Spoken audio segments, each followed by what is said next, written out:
નમસ્તે મિત્રો, સ્વાગત છે તમારું મારા આજના નવા વિડીયોમાં. મિત્રો, આજે આપણે બનાવીશું સાઉથની ફેમસ એવી પોંગલની રેસીપી. તો આને સ્વીટ રીતે બનાવવામાં આવે છે અને થોડું મસાલેદાર પણ બનાવવામાં આવે છે. તો આપણે થોડી મસાલેદાર બનાવીશું, સ્વીટ નહીં બનાવીએ. તો એના માટે મેં નાના ઝીણા ચોખા લીધા છે, કાચા મગની દાળ આપણે 1 વાટકી લીધી છે એની સામે, અને 1 વાટકી આપણે સોજી લીધી છે. મરી લઈશું આપણે આખા, આદું આપણે ઝીણું સમારીને લઈશું, જીરું, હળદર અને આપણે લીમડાના પાન લઈશું. અને આપણે એમાં કાજુ અને બીજું પણ આપણે રેગ્યુલર મસાલા એડ કરીશું.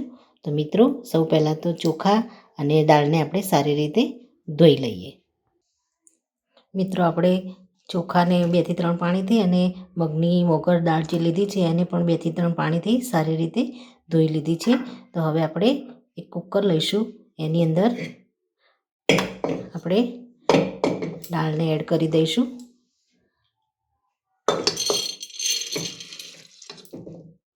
આપણે એક વાટકી દાળ લીધી છે અને 1 વાટકી ચોખા લીધા છે. એની સામે આપણે 7 થી 8 વાટકી જેટલું આપણે પાણી એડ કરીશું.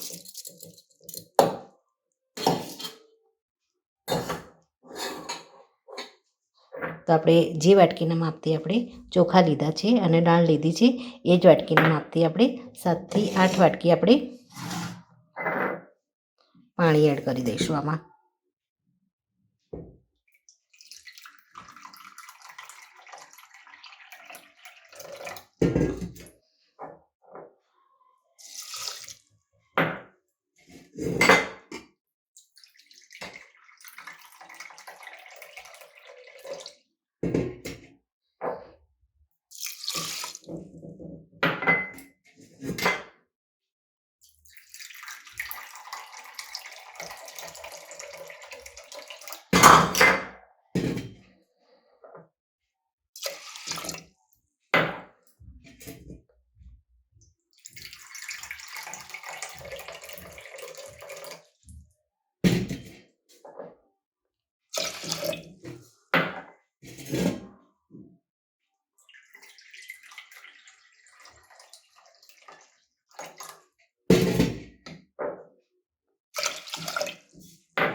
આમાં આપણે ચોખા એકદમ કાચા જ લઈશું.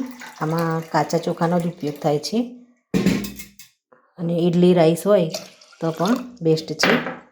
તો આપણે 7 વાટકી પાણી એડ કરી દીધું છે. તો બીજું આપણે થોડું 1 વાટકી જેટલું પાણી લઈ લઈશું. આપણે એમાં મીઠું એડ કરી દઈશું ટેસ્ટ મુજબ.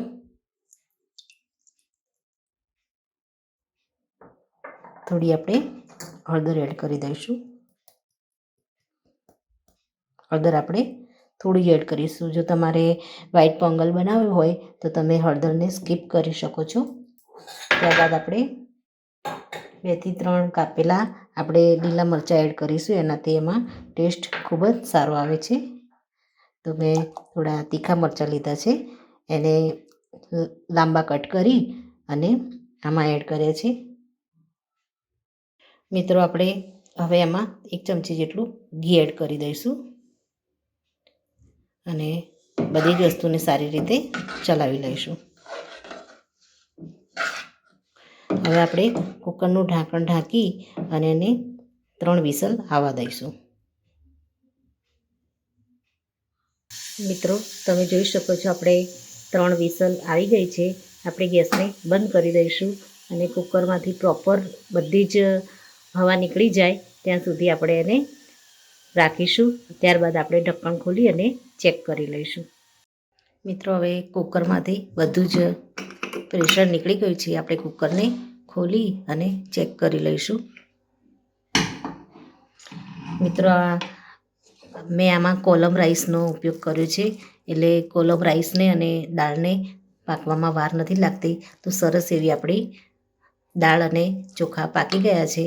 મિત્રો, આમાં આપણે પોંગલ છે એટલે એમાં કન્સિસ્ટન્સી થોડી ઢીલી હોય છે, તો એને આપણે ગરમ પાણી એડ કરી અને એની થિકનેસ થોડી મીડિયમ કરી લઈશું. દાળ છે થોડી ઠંડી થાય એમ વધારે થીક બને છે, એટલે આને આપણે ગરમ પાણી એડ કરી અને એને થોડી ગાઢી કરી લઈશું.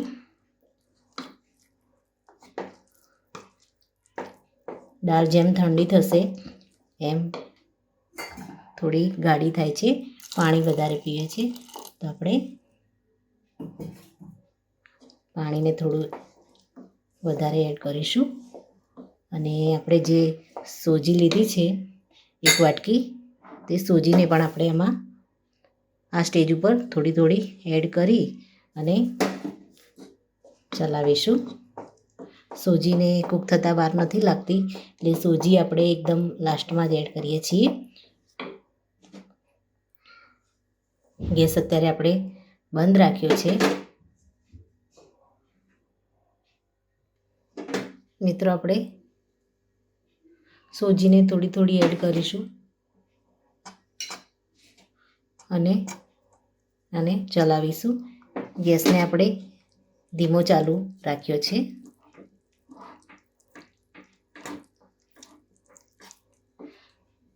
થોડું આપણે ગરમ પાણી એડ કરીશું.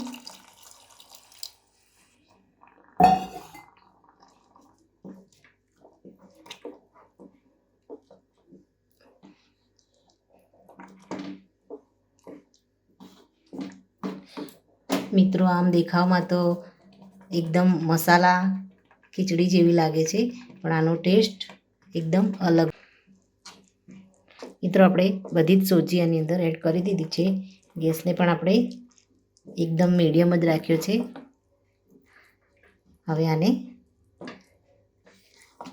ઢાંકી અને ગેસને આપણે બંધ કરી દઈશું અને આપણે મિત્રો, હવે આપણે તડકો લગાવી દઈશું પોંગલમાં. તો આપણે ગેસ ઉપર એક નોનસ્ટિક લીધું છે, એમાં આપણે ઘી એડ કરી દઈશું. ઘીનો ટેસ્ટ આમાં ખૂબ જ સારો આવે છે, એટલે ઘી થોડું આમાં વધારે લેવામાં આવે છે. તો આપણે 2 ચમચી જેટલું ઘી એડ કરી દઈશું.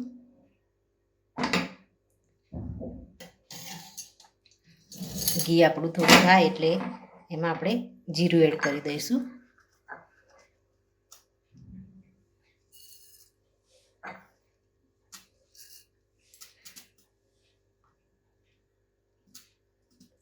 એની સાથે આપણે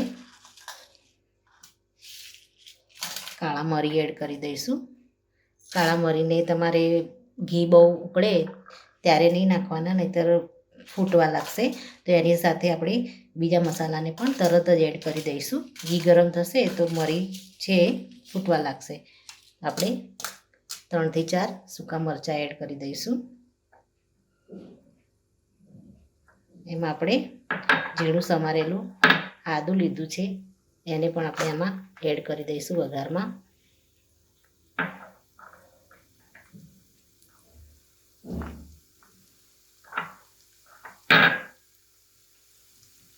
ત્યારબાદ વઘારને આપણે થોડો ચલાવી લઈશું.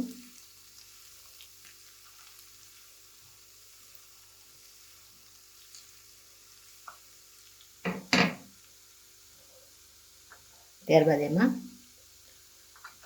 કરી પત્તા આપણે ટેસ્ટ મુજબ એડ કરીશું. જો તમારે વધારે એડ કરવા હોય તો તમે કરી શકો છો. મેં આમાં કરી પત્તા આગળ પડતા જ લીધા છે. કરી પત્તાનો ટેસ્ટ આમાં ઘી સાથે ખૂબ જ સારો આવે છે.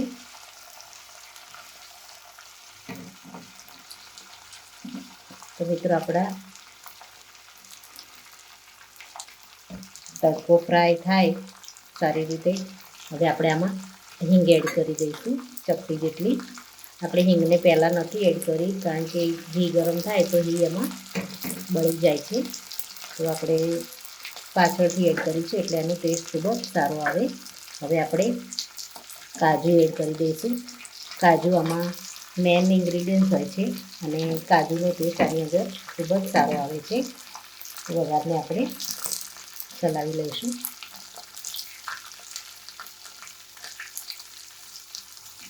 તે જ આપણો વઘારનો કલર ચેન્જ થાય એટલે પોંગલમાં આપણે એડ કરી દઈશું.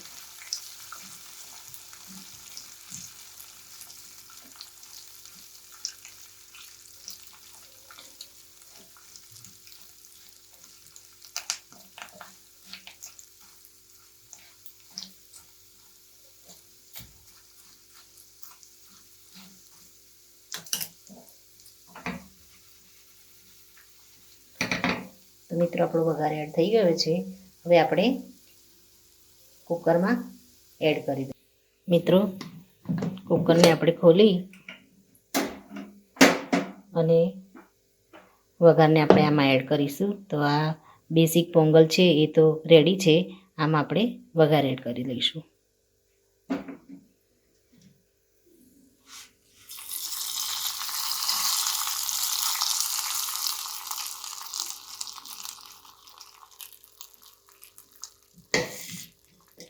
મિત્રો આને આપણે મિક્સ કરી અને સર્વિંગ બાઉલમાં લઈ અને આપણે આને સર્વ કરી લઈશું.